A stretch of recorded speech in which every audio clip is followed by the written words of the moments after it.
있습니다. 여러분, 하나님은 우리보다 앞서가시며 그 하나님을 나의 피난처 두려워하지 마십시오. 여호와 하나님의 저편에 있습니다. 오늘 말씀은 반드시 있어야 할 필요와 필요 이상의 것인 원함에 대해서 좀 나눠보려고 합니다. 여러분, 필요 이상의 원함으로 나아가면 어떠한 문제를 발생시키는지 오늘 야고보를 통해 주신 성령의 말씀, 기록된 말씀을 통해서 함께 은혜를 나누고자 합니다. 여러분, 우리가 인생을 살면서 문제와 무관하게 살 수는 없습니다. 모든 사람은 다 문제를 만납니다. 그러나 얼마만큼의 강도의 문제인가, 또는 얼마만큼의 많은 문제인가의 차이가 있습니다. 할 수만 있으면 피할 수 있는 문제는 피하는 것이 지혜롭다. 아멘. 일부러 문제 가운데 나아가서 고생을 사서 할 필요는 없습니다. 깨달아지시면 아멘. 그러므로 하나님의 성령이 야고보를 통해서 주신 말씀을 통해 우리에게 만난 인생의 문제 가운데 필요 이상의 원함의 자리로 나아갔을 때 우리는 어떤 문제를 발생시키는지 함께 고민해 보고자 합니다. 야고보서 1장 전반부에 기록된 말씀은 시험에 관한 문제를 다루고 있습니다. 바로 이 시험은 테스트입니다. 달아보는 거죠. 기왕이면 하나님의 손에 흔들려 단련받고 달아서 좀 더 나은 삶으로 나아가면 참 좋은데, 그렇지 않은 시험의 문제도 우리에게 있다는 것을 알아야 합니다. 대부분 시험의 문제를 만나면 그리스도인들은 하나님이 하셨다고 이야기를 합니다.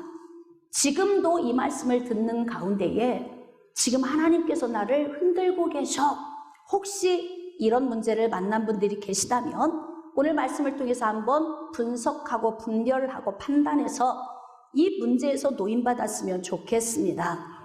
이 테스트의 문제를 야고보는 두 가지로 분류합니다. 자, 외적으로 오는 요인의 문제가 있고 내면에서 오는 요인의 문제가 있습니다. 이것을 영어 성경에 보면은 외부에서 오는 공격의 문제, 또는 외부에서 오는 하나님께서 우리를 단련하시기 위해 오는 이 문제를 트라이얼이라고 기록하고 있습니다. 자, 이 문제는 잘 인내하고 단련받아서 마음의 소망의 자리까지 나아가면 승리하는 것입니다. 그런데 내면에서 나오는 문제는 어떻게 해결하면 좋겠습니까? 지난주에 전반부에 대해서 좀 다뤘지만 조금만 제가 다시 복습하는 마음으로 좀 전달을 하고 본론으로 들어가도록 하겠습니다. 지금 야고보서 1장 2절 이하에 기록된 말씀 가운데에서 형제들아, 너희가 여러 가지 시험, 즉 트라이얼, 단련을 위한 문제를 당하거든 온전히 기쁘게 여기라. 기뻐해야 할 이유에 대해서 지난주에 다뤘는데 기억이 나십니까? 여러분, 환난은 인내는 뭐예요? 연단은 소망을 이루는 줄 우리가 알기 때문에, 이렇게 외부에서 오는 요인에 의한 이런 시험은 우리가 굳건히 서서 인내를 만들어내고 그로 인하여서 잘 견뎌내면 소망의 단계까지 간다. 그런데 이 문제를 이겨내기 위해서 반드시 우리에게 필요한 것이 있는데 무엇입니까? 지혜가 필요하다는 거예요. 문제를 만났을 때 문제를 헤쳐나갈 수 있는 지혜가 많다면 훨씬 문제를 해결할 수 있는 힘이 커집니다. 그래서 야고보는 이렇게 부탁을 합니다. 너희 중에 누구든지 지혜가 부족하거든 모든 사람에게 우의 주시고 꾸짖지 아니하시는 하나님께 구하라. 그리하면 주시리라. 왜 지혜가 필요한 거예요? 외부적인 요인에 의하여서 트라이얼, 시험을 만났을 때에 이 시험을 잘 견뎌내고 인내하며 단련받아서 소망의 자리까지 나아가기 위해서는 반드시 우리에게 지혜가 필요하다는 거예요. 그런데 이 지혜를 하나님께 구할 때는 어떤 마음으로 구해야 하냐면 100% 은사적인 믿음으로 구해야 한다. 기억나십니까? 믿음의 종류가 여러 가지가 있는데 그 가운데서 특히 크게 구분을 한다면 구원을 받는 믿음이 있고, 구원받은 하나님의 백성들이 삶의 문제를 만났을 때 적용하며 사는 믿음이 있다 그랬어요.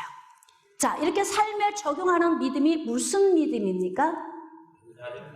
은사적 믿음이라. 자, 그런데 지금 야고보는 오직 믿음으로 구하라고 이야기하고 있어요. 삶의 문제를 만났을 때 지혜가 필요하면 오직 믿음, 은사적인 100% 믿음을 통해서 하나님께 구하고 의심하지 말라. 꽉 찬 믿음이에요. 조금이라도 의심하는 믿음은 이런 사람은 주께 무엇인지 얻을 것을 기대도 하지 말아라. 네. 두 마음을 품은 자다. 그렇기 때문에 바람에 밀려 요동하는 바다 물결처럼 흔들리지 말고 온전한 은사적인 믿음을 통해서 하나님께 구하면 하나님이 지혜를 주시고, 그 지혜를 삶에 적용하면 외적 요인으로부터 오는 문제에 의해서 빨리 노임받을 수 있다.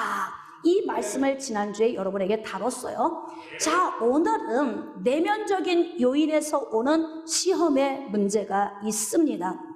자, 이제 13절로 나아갑시다.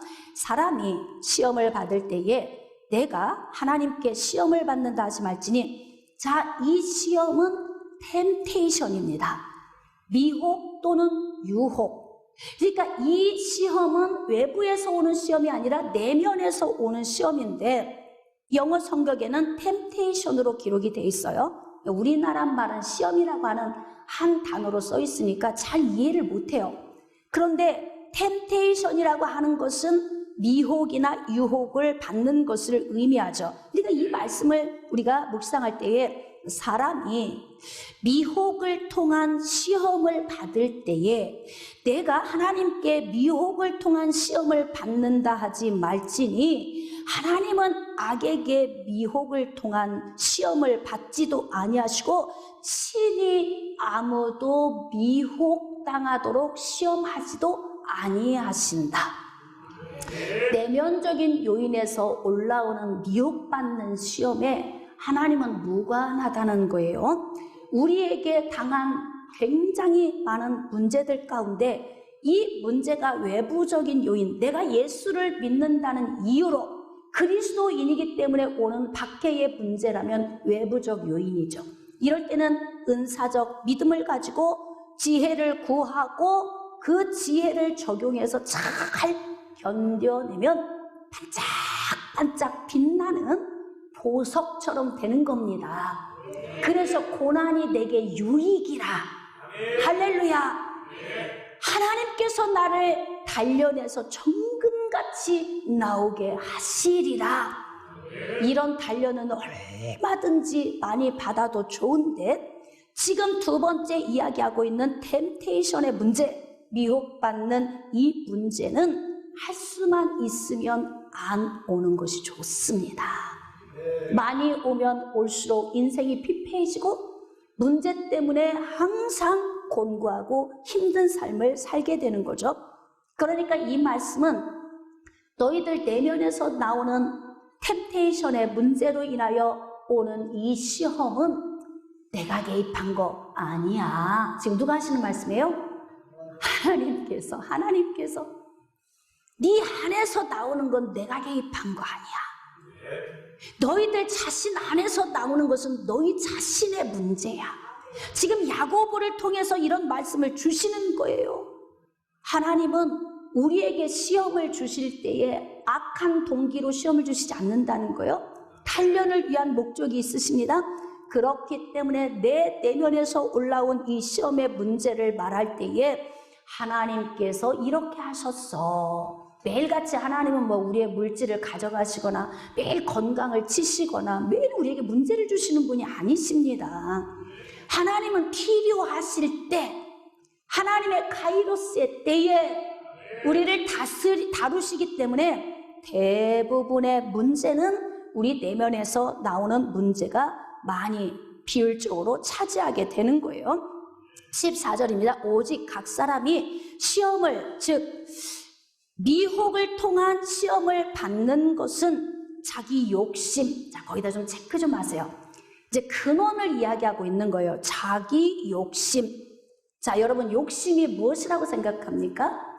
욕심은 필요 이상의 것을 구하는 것을 욕심이라고 합니다. 할 수만 있으면 필요에 머무는 것이 좋습니다. 필요 이상의 것을 구하면 욕심, 탐욕이 되고, 이 탐욕은 죄를 낳게 되고, 이 죄는 사망을 낳게 되는 문제를 발생시키기 때문에 할 수만 있으면 우리는 필요로 인하여서 만족할 수 있는 자족하게 사는 법을 훈련할 필요가 있다는 거예요. 여러분, 하나님께서는 우리에게 필요만 채워주십니까? 필요 이상의 것을 주십니까? 그렇게 생각하시나요? 오늘도 혹시 불행한 마음으로 하나님의 전에 오르셨거나 또는 영상 앞에서 예배를 드리고 계신다면 잘 고민해 봅시다. 여러분, 하나님께서 우리에게 필요한 만큼만 주셨나요? 필요 이상의 것을 주셨습니까? 하나님은 우리에게 넘치도록 부어주셨습니다. 그렇기 때문에 우리 안에서 필요 이상의 어떤 마음을 품는 원함의 자리로 나아가게 되면은 범죄하는 자리로 나아가게 되는 거예요. 우리가 잘 알지만 하와의 이 기록된 말씀을 보면서 하와는 필요 이상의 것을 바라본 거예요. 원함의 자리로 나아가니까 범죄하게 되는 것입니다. 여러분, 하나님께서 엿새 동안 천지를 창조하시고 맨 마지막에 지으신 사람에게 모든 것을 다 주셨어요. 얼마나 풍성하게 주셨습니까? 그리고 하나님이 말씀하시잖아요. 에덴 안에 있는, 이 동산 안에 있는 모든 각종 실과는 네 힘으로 먹고 싶은 대로 아무 때나 네 마음대로 해. 어떻게 이보다 더 넘치게 주십니까? 네? 과분하게 주셨죠. 그런데 하나님께서 딱 한 가지 제약을 하신 거예요. 동산 중앙에 있는 선과 악을 알게 하는 나무의 열매는 손대지 마. 먹으면 반드시 죽게 될 거야. 이 말씀을 의미하면 여기는 내 주권적인 영역이야. 손대지 마. 그 이외에도 얼마나 풍성합니까? 필요 이상으로 채워주셨기 때문에 다른 데 눈 돌릴 필요가 있을까요? 없을까요? 근데 안 돌릴까요? 돌릴까요? 왜 돌릴까요? 욕심 때문에. 여러분, 사람은 생각하는 존재이기 때문에 항상 이 생각에서 범죄하는 거예요. 욕심도 생각에서 나오는 거죠. 네? 교만도 생각에서 나오는 겁니다. 그러니까 생각하는 존재이기 때문에 우리의 생각 관리를 잘못하면 필요 이상의 원함의 자리로 나아가고 그 자리에 서게 되면 범죄하는 자리로 나아가게 되는 거 아닙니까? 그러니까 마귀가 와서 계속 미혹하는데 어떤 방식으로 미혹하는 거예요? 필요에서 어디로 넘어가게 만들어요? 원함으로 올라가게 만드는 겁니다. 네? 저기 동산 중앙에 있는 저 나무의 과일 하나님이 진짜 먹지 말라고 하더냐 이렇게 묻는 거죠. 여러분, 그거 없어도 눈 뜨면 눈에 보이는 게 다 먹을 것인데 동산을 거닐기만 하면 발 닿는 곳, 손 닿는 곳에 먹을 것이 풍성한데 마귀가 하와의 생각을 공격을 해서 필요 이상의 것을 바라보게 만드는 거예요. 그러니까 하와가 계속 필요에서 원함으로 시선이 올라가면서 선과 악을 알게 하는 나무의 열매에 시선을 집중하게 되는 거죠. 자, 그러니까 생각 속에서 무슨 생각이 드냐면, 야, 먹음직하네, 보암직하네, 지혜롭게 할 만큼 탐스럽기도 하네, 그러면서 필요에서 선을 넘어 원함으로 올라가는 거예요. 이미 하나님은 필요 이상의 엄청난 것을 주셨음에도 불구하고 그 금지 구역에 있는 그 금지한 선과 악을 알게 하는 나무의 열매에 내 생각이 머무르니까 그때부터 원함이 생기는 거죠. 이게 바로 뭐예요? 과욕이죠. 욕심입니다. 넘친 거예요. 자, 이때 우리는 어떻게 해야 되냐면 생각이 들어올 때에 빨리 여기에서 돌아서야 합니다. 근데 이게 어떤 문제를 발생시키냐면 욕심에 끌려 내 내면 안에서 나오는 죄의 본성 속에서 욕심이라고 하는 것이 나오는 거예요. 이게 욕심 하나에서 멈추면 그나마 참 감사한데 이 죄의 본성 속에서 나오는 것이 욕심 한 가지입니까? 셀 수가 없어요. 일일이 다 셀 수가 없습니다. 수도 없이 많은 종류의 죄악된 것들이 우리의 생각 속에서 나오는데 지금 특히 모든 죄의 문제를 일으킬 수 있는 근본 중앙에 무엇이냐면 욕심이라고 하는 것이 있다는 거예요. 자, 그래서 템테이션을 받는 거죠. 미혹, 유혹을 받게 되는 거예요. 그러니까 여러분들이 사는 동안에 필요 이상의 것을 추구하지 마세요. 내가 추구하지 않는다고 하나님이 안 주실까요? 자, 하나님이 나에게 필요 이상의 것을 쏟아부어 주시는 것과 내가 필요 이상의 것을 원하는 건 다른 거예요. 부모님들이 자녀들에게 필요 이상의 것을 주시는 것은 막 주고 싶어서 막 퍼주는 거지만 자꾸 필요 이상의 것에 눈을 돌리고 엄마 용돈을 좀 더 올려주세요. 더 많이 주세요. 자꾸 필요해서 원함으로 가면은 이게 이루어지지 않으면 어떻게 됩니까? 불행한 문제를 초래하죠. 부모님이 안 주시면 어떻게 해요? 방법이 여러 가지가 있겠죠. 뭐 알바를 나가서 버는 방법도 있겠지만 내 속에 안 좋은 동기가 있다면 안 좋은 생각도 할 수 있다는 거죠. 그래서 우리는 템테이션이라고 하는 미혹의 시험에 봉착하게 되는 겁니다. 그러므로 욕심에 끌려 미혹되면 욕심이 잉태한 즉 이것은 뭐냐면 생각이 먼저 출발한 지점이에요. 욕심이라 어떤 것을 봤는데 그것이 갖고 싶어 소유하고 싶은 거예요. 이게 바로 뭐냐면 잉태되었다고 표현되는데 그런 과욕, 다시 말하면 필요에서 넘어선 원함의 자리에서 생각이 멈추게 되는 이 단계가 잉태라고 표현을 한 것입니다.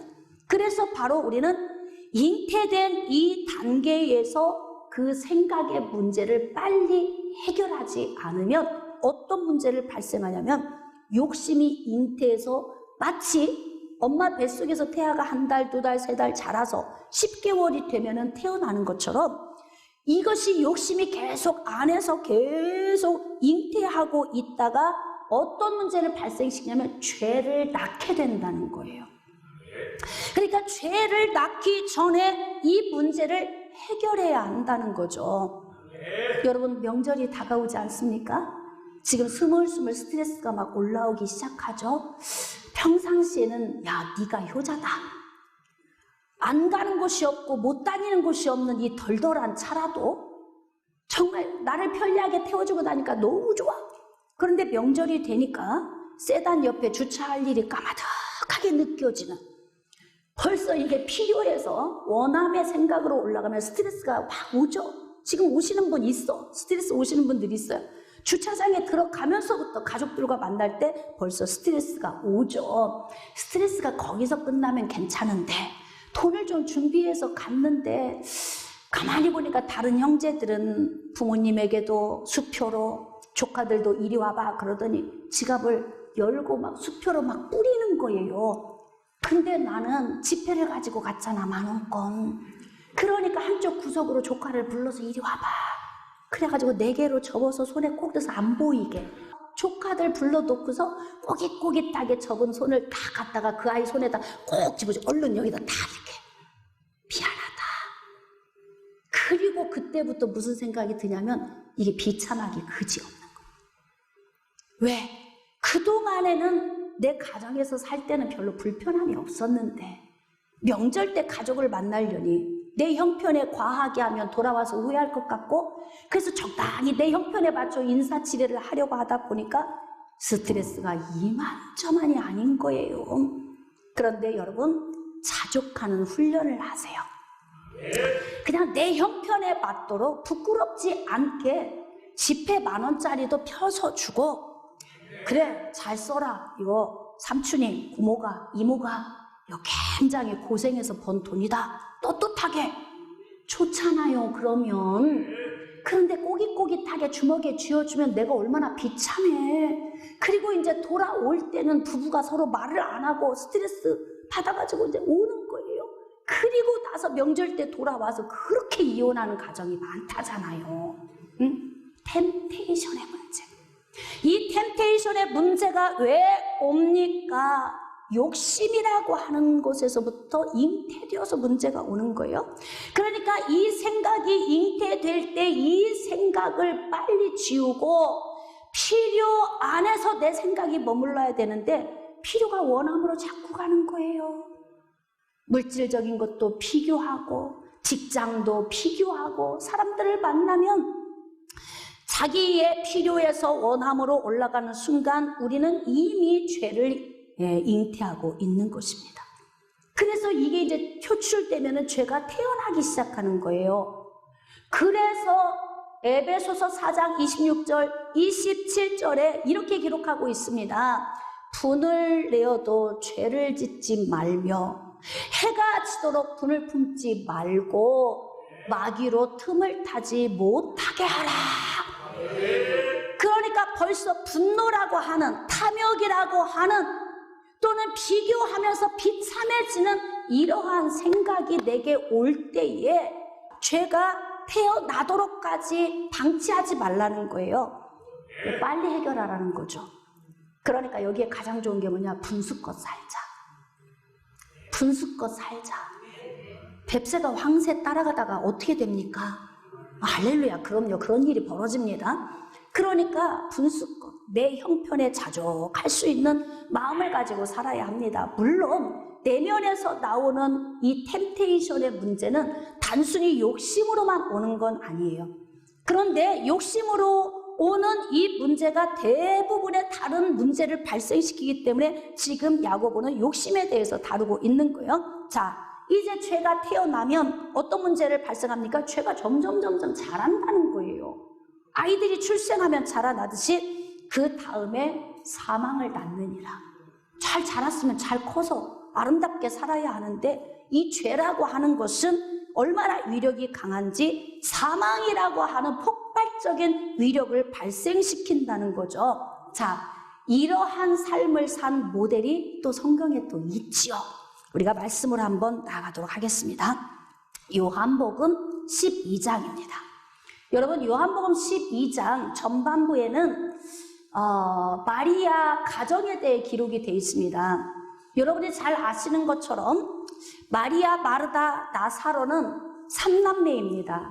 예수님의 사랑을 굉장히 많이 받았던 남매입니다. 그런데 어느 날 나사로가 병들어 죽게 된 거예요.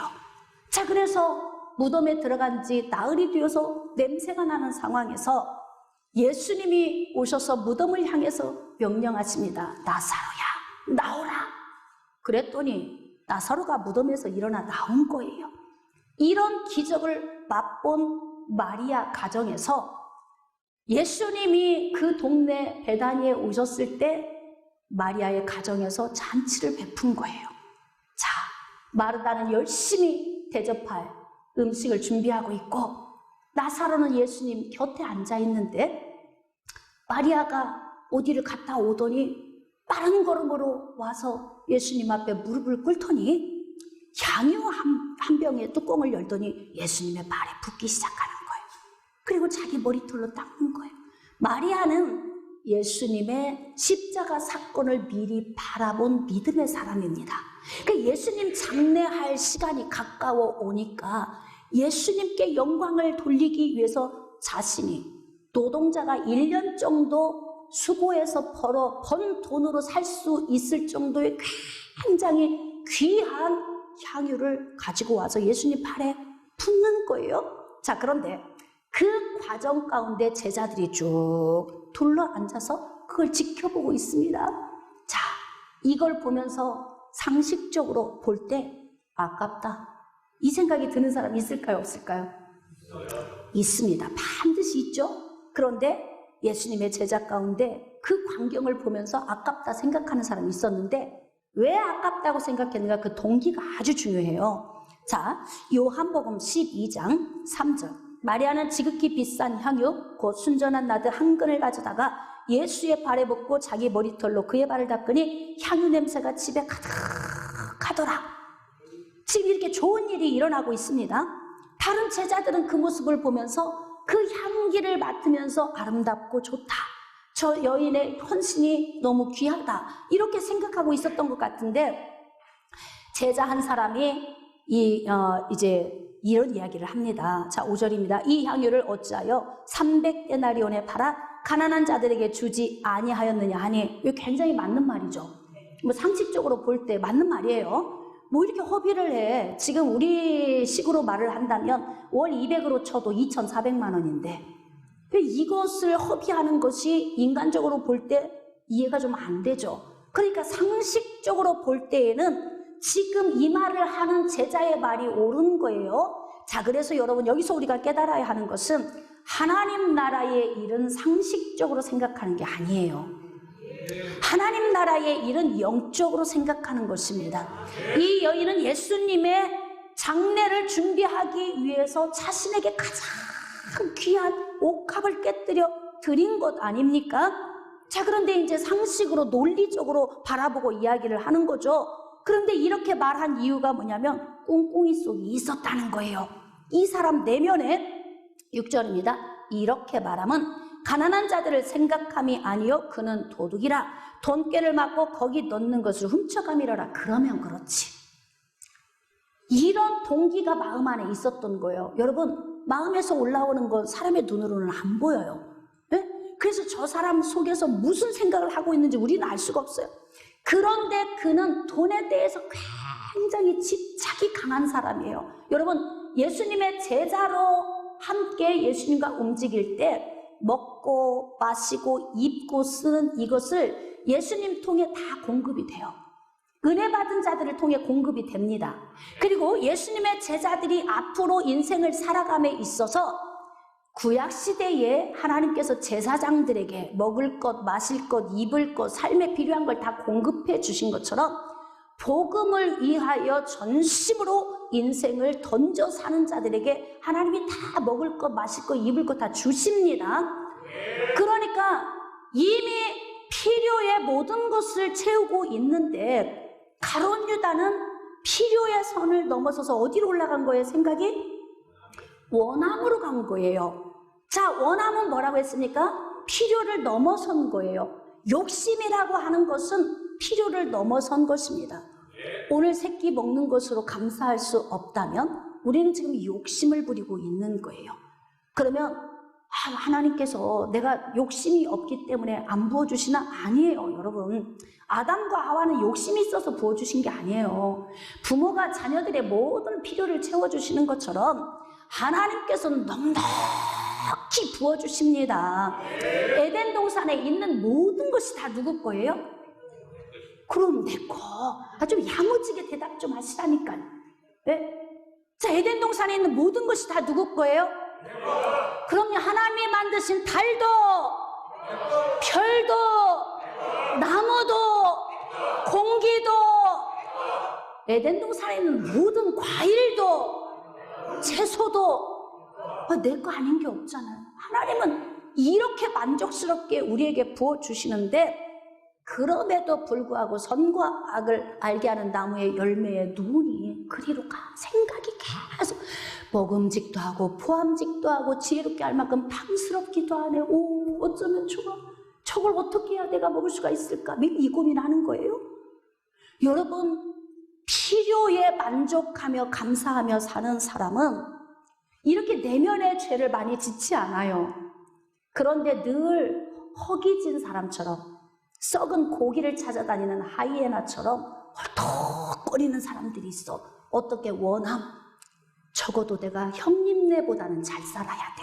명절 오니까 내가 동서보다는 좀 좋은 옷을 입고 가야 돼. 명절 때마다 손에 큰 떨어진 발톱 깨질 것 같은 큰 보석을 차고 오는 그 동서의 모습을 보면서 이 자존심 상하니까 비슷한 거라도 모조품이라도 얼마나 스트레스가 되겠습니까? 여러분 생각해 보세요. 이 과욕은 원함이에요. 원함. 지금 여러분 안에는 무엇이 여러분을 힘들게 하십니까? 무엇 때문에 이렇게 공고한 거예요? 여러분들이 지금 살며시 눈꼬리가 웃음으로 올라가는데 오늘 어쩜 저게 제 얘기를 하시나? 내 뒤를 따라다녔나? 너 들켰네? 막 이런 느낌이에요. 여러분 분위기가. 자족하는 훈련을 하세요. 그리고 다른 사람과 비교도 하지 마세요. 내 가정 안에서 알콩달콩 하나님이 주신 만큼 그걸 누리며 살면 되는 거예요. 그런데 지금 가룟 유다는 다른 제자들은 별로 돈에 관심이 없어요. 어떻게 하면 복음을 전할까? 어떻게 하면 하나님 은혜 안에서 정말 좀 더 쓰임 받을까? 주를 위해 살면 주님이 내 삶도 책임져 주신다. 적어도 제자 정도 됐으면 이미도 있어야 하지 않습니까? 그런데 어째서 가룟 유다는 이렇게 돈에 관심이 많냐 이 말이에요. 필요 이상의 것, 과욕이죠. 욕심, 탐욕이에요. 원함이죠. 난 돈을 많이 가졌으면 좋겠어. 다른 제자들보다 더 좋은 집에서 살면 좋겠고, 다른 제자는 한 채에서 살지만 나는 한 3채 정도 집을 두면 좋겠어. 이런 자신 안에 있는 이 탐욕이 돈이 생길 만한 곳만 가면은 이게 원함이 막 불이 타 속에서. 여러분의 원함은 뭐예요? 아주 그냥 먹는 것에 과욕이 있는 사람 있죠? 음식만 보면 절제가 안 돼. 그래서 넘치도록 먹는 사람이 있어. 여러분 과욕을 다 죽여야 합니다. 모든 것이 다 적당선에 있는 게 가장 좋은 거예요. 필요 안에서 만족하는 삶. 자, 그런데 훔쳐가고 싶은데 2,400만 원을 헌금통에 넣으면 살짝 떼가면 좋겠는데 세상에 예수님 발에 다 부어버렸네. 그러니까 자기의 원함을 채우지 못하니까 자기도 모르게 속사람 안에 있는 생각이 툭 튀어나온 이야기가 바로 이거예요. 300데나리온에 팔아서 가난한 사람 도와주면 좋을 텐데 왜 허비하느냐. 이 말이 위장된 언어죠. 자, 이것까지 읽을 수 있어야 정말 똑똑한 사람이에요. 자, 이제 탐욕이라고 하는 이 탐욕이 잉태되었습니다. 가룟 유다 속에. 자, 그러면 아까 에베소서 4장 26절 27절을 근거로 한다면 어떻게 해야 돼요? 분을 내어도 탐욕을 가져도 죄를 짓지 말며. 그러니까 안에서 잉태돼서 죄로 이것이 태어나기 전에 이걸 해결을 해야 한다 이 말이에요. 자, 이걸 해결하려면 어떻게 하면 좋겠습니까? 원함에서 필요의 마음으로 내려오면 되는 거예요. 깨달아지시면 아멘. 여러분은 지금 필요입니까? 원함입니까? 여러분이 지금 살고 있는 삶 속에서 어디에 여러분의 상한선을 두고 있습니까?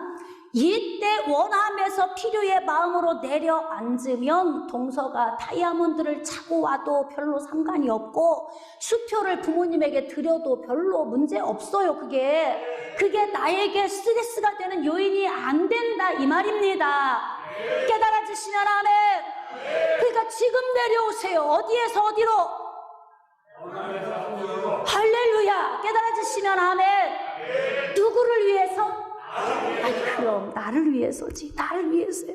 여러분 자신이 행복하게 살기 위해서. 그래서 성경 말씀은 누구를 위해 주신 거예요? 그럼요, 나의 행복을 위해서 주시는 거예요. 사실 굉장히 말씀이 아프지만 그 아픔을 통해 도려내게 하시고 살게 하시려고, 행복하게 하시고 만족하게 하시려고 우리에게 말씀을 주시는 거예요. 가룟 유다가 이 잉태된 탐욕을 도려낼까요? 도려내지 않을까요?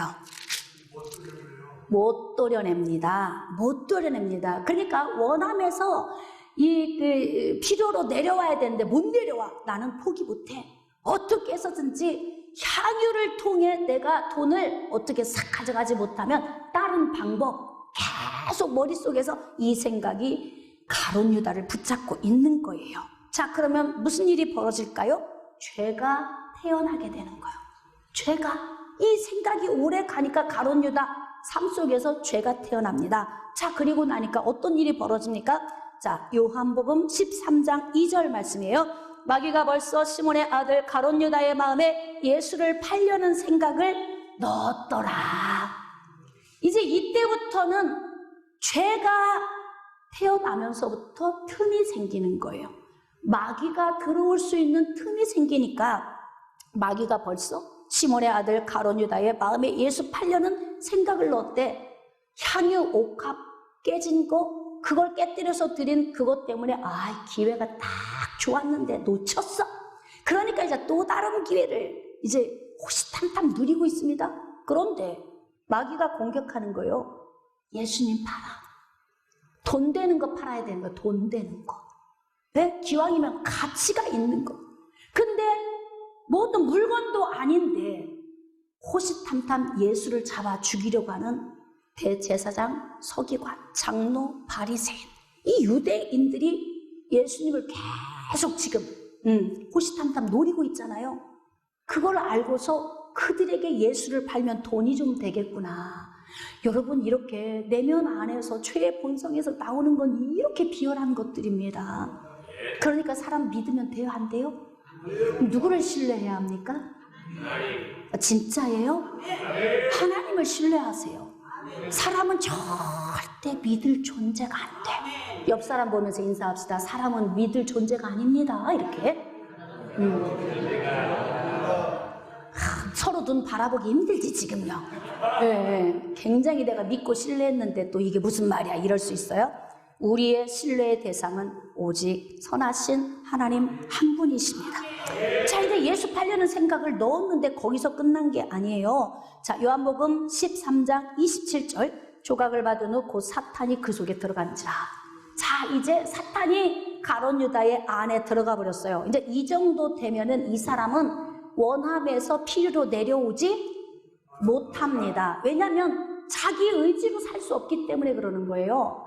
여러분, 그리스도인은 예수님이 내 안에 계시고 성령으로 인을 치셔서 주님이 내 안에 주인이 되셔서 주님과 함께 동거동락하고 먹고 마시며 주님과 함께 하는 삶을 살면서 이제 내가 사는 것이 아니요 내 안에 그리스도께서 사신 것이라 이렇게 고백을 해야 되는데, 예수님의 제자인 가룟 유다는 이제 내가 사는 것이 아니요 내 안에 누가 사는 것이라?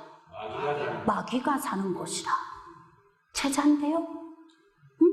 예수님과 함께 사역하는데요? 전도도 가서 하고 있는데요? 복음을 전하는 자단 말이에요. 그런데 이런 상태예요. 교회 안에 와 앉아 있어도 이런 상태의 사람이 있을 수 있다. 나일 수도 왜 그 얘기는 대답을 크게 안 하죠? 나일 수도 있다. 이거는 거부하고 싶은 거죠. 그러나 여러분, 우리 안에 있는 동기를 한번 생각해 보세요.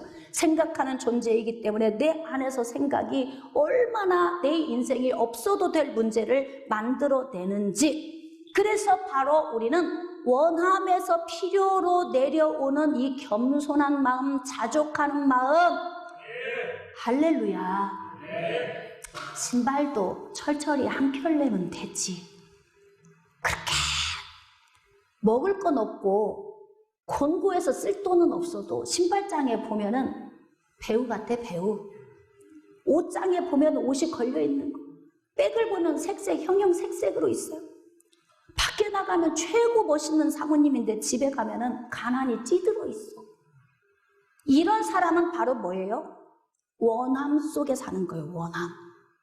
필요를 채우는 것이 아니라 딱 뭐든지 필요한 것만 채우고 사는 것이, 이게 우리가 가장 아름다운 삶인 거예요. 그래도 하나님은 넘치도록 주십니다. 하나님이 주시는 건 마음껏 누리십시오. 이렇게 마귀가 그 속에 들어가게 된 거예요. 자, 그러므로 마귀가 들어갔기 때문에 이제부터는 가룟 유다의 생각이 더 증폭돼서 마귀의 생각과 함께 마귀와 동역을 하게 되니까 나가서 예수님을 은 30냥에 팔아버린 거예요. 이게 사람이 할 짓입니까? 응? 사람이 할 일이 아닌데 이런 문제 발생시킬 수 있습니다. 무엇 때문에? 여러분이 해답을 아셔야 돼요. 무엇 때문에? 욕심, 원함 때문에. 원함. 여러분은 지금 무엇을 원하십니까? 혹시 필요를 넘어선 원함이 아닙니까? 자, 그렇다면 얼른 내려앉으세요. 어디로? 어디로? 필요로. 필요는 반드시 있어야 하는 거예요. 오늘 먹을 양식이 없다면 하나님께 구하세요. 원함입니까? 필요입니까? 필요입니다. 그렇습니다. 그런데 지금 잔뜩 쌓아놨는데 더 달라고 하는 건 원함이에요. 욕심입니다. 분별이 되십니까? 그러니까 우리 안에 있는 걸 내려놓지 않으면, 잉태되었을 때 여기에서 해결이 안 되면 마귀가 들어가서 해서는 안 될 일을 하게 되는 겁니다. 자, 그래서 예수님을 은 30냥에 팔았어요. 그러니까 대제사장과 서기관과 바리새인들이 와서 예수님을 끌고 가서 가장 희롱과 조롱과 멸시, 모욕, 그리고 십자가에 달려 돌아가시게 되지 않습니까? 그 과정을 제자인 가룟 유다가 다 지켜보는 거예요. 귀신에 사로잡히면 제정신이 아니지만 때로는 귀신이 살짝 휴식하며 놓을 때가 있어요. 이때 제정신이 살짝 돌아옵니다. 이때 제정신이 돌아와서 보니까 가룟 유다가 자기 자신을 볼 때 이게 사람이 할 짓이 아닌 일을 해놓은 거야. 자, 그래서 가룟 유다는 어떻게 결말을 맞이하게 되냐면, 잘 들어주세요. 마태복음 27장 3절입니다. 그때에 예수를 판 유다가 그의 정죄됨을 보고 스스로 뉘우쳐 은 30을 대제사장들과 장로들에게 도로 갖다 주며, 이게 제정신이 돌아온 거예요. 그러니까 자기 자신이 원함 때문에 인해서 이 탐욕이 내 인생에 없어도 될 문제를 발생시켰구나를 깨달은 거예요. 그래서 뉘우치고 스스로 깨달았습니다. 그리고 예수님께 돌아오면 얼마나 좋겠습니까? 그런데 어둠에 이미 붙들려 있기 때문에 다시 어둠이 가룟 유다를 혹 붙들면서 속삭이겠죠. 너 같은 존재가 제자가 맞아? 넌 살 가치가 없어. 그러니까 목매달아 죽어. 이렇게 귀에다 대고 계속 속삭거리는 거예요. 그러니까 가룟 유다는 유다가 은을 성소에 던져놓고 물러가서 스스로 목매어 죽은지라. 얼마나 비참해. 무엇 때문에? 원함 때문에. 탐욕이죠. 탐욕. 자, 그러면 말씀을 좀 정리해 보도록 하겠습니다. 야고보서 1장 다시 13절. 사람이 미혹당하는 시험을 받을 때에 내가 하나님께 시험을 받는다 하지 말지니. 그러니까 잘 분별하셔야 돼요. 제가 상담하다가 느끼는 것은 내가 문제가 있다고 말하는 사람은 거의 없어요. 다 문제를 당하면 하나님이 그렇게 하셨다 그래. 하나님이. 그런데 하나님께서는 너희 속사람 안에서 죄의 본성 속에서 나오는 그 악한 생각의 문제와 나는 별개야. 나는 상관없어. 나는 관여 안 해. 하나님은 선하시기 때문에 악한 일에 개입하지 않으시는 거예요. 깨달아지시면 아멘. 하나님은 악에게 시험을 받지도 아니하시고 친히 아무도 시험하지 아니하시느니라. 깨달아지시면 아멘.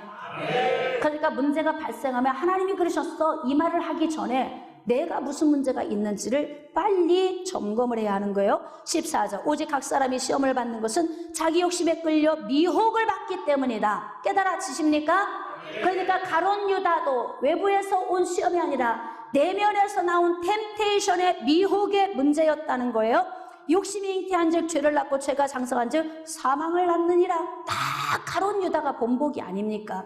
자, 그렇다면 이제 우리가 앞으로 어떻게 살아야 될까요? 잘 들어주세요. 빌립보서 4장 11절로 13절입니다. 내가 궁핍함으로 말하는 것이 아니니라 어떠한 형편에든지 자족하기를 배웠노니. 여러분 마음에 새기세요. 자족하는 법. 자족하는 법. 저는 솔직히 말하면요, 철철이 백을 바꿔 들고 다니는 것도 별로 관심이 없어. 그냥 가방 하나면 딱 좋아. 이게 겨울 가방 같든 여름 가방 같든 상관없어. 그냥 여러분이 지금까지 저를 지켜보셨지만 가방 하나에서 2개 딱 1년이면 딱 그거면 돼.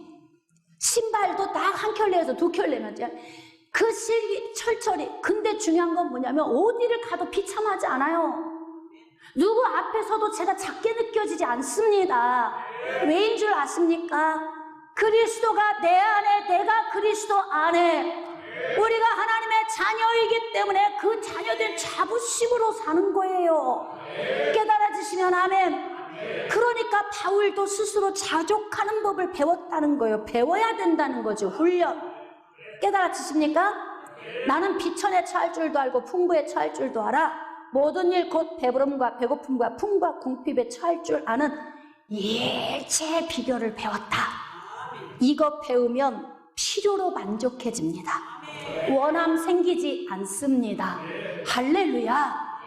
저는 여러분들이 이렇게 신앙이 성숙해져서 하나님이 막 쏟아부어 주시는 거 누리고 만족해 하지만 여러분 스스로 필요 이상의 것을 바라보면서 불행해지지 않기를 부탁합니다.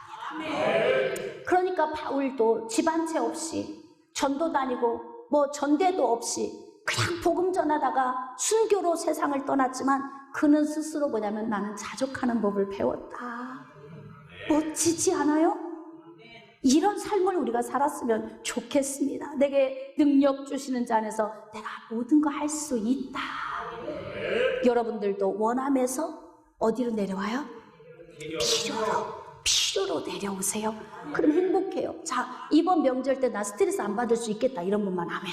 아멘. 두 손 들고 아멘. 아멘. 자, 지금 방송 앞에 앉아있는 성도님들도 다 같이 아멘. 아멘. 그렇습니다. 사랑하는 성도 여러분, 여러분 스스로 자족하는 법을 배워서 필요 안에서 감사하는 법만 여러분이 터득하면 주님 앞에 서는 날까지 만족합니다. 아멘.